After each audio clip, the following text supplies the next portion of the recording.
రామోజీరావు కేవలం ఆర్థిక ఉగ్రవాది మాత్రమే కాదు, దేశద్రోహి కూడా. విదేశాల నుంచి అక్రమ పెట్టుబడులతోనే రామోజీ వ్యాపార సామ్రాజ్యం.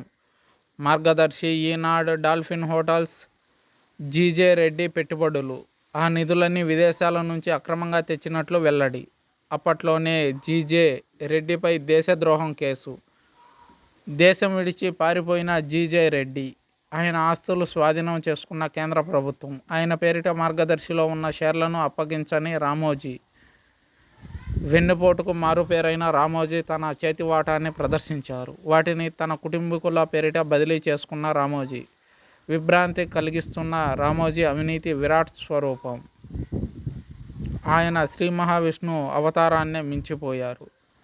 ఈనాడు రామోజీరావు ఆర్థిక ఉగ్రవాది మాత్రమే కాదు, దేశద్రోహి కూడా అన్న విషయం బయటపడింది. 7 దశాబ్దాలుగా ఆయన సాగిస్తున్న ఆర్థిక అక్రమాల వెనుక దేశద్రోహం వంటి తీవ్రమైన నేరాలు కూడా ఉండడం సంచలనంగా మారింది. విదేశాల నుంచి అక్రమంగా తెచ్చిన నిధులే పునాదిగా రామోజీ వ్యాపార సామ్రాజ్యం విస్తరించిందన్న విషయం వెలుగులోకి వచ్చింది. మార్గదర్శి, చిట్ ఫండ్స్, ఈనాడు, డాల్ఫిన్ హోటల్స్, ఇలా అన్నింటిలోనూ అక్రమ పెట్టుబడులు, ఆర్థిక మోసాల దందా దాగుందన్నది స్పష్టమైంది.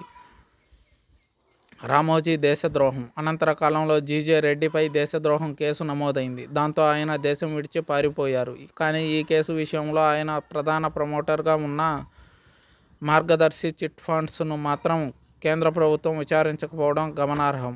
అంటే రామోజీరావు అప్పట్లోనే దేశంలోని ప్రముఖులను ప్రభావితం చేసే స్థాయిలో ఉండేవారు. ఆయన అవినీతి సామ్రాజ్యం దేశం మొత్తం విస్తరింపజేసేవాడు.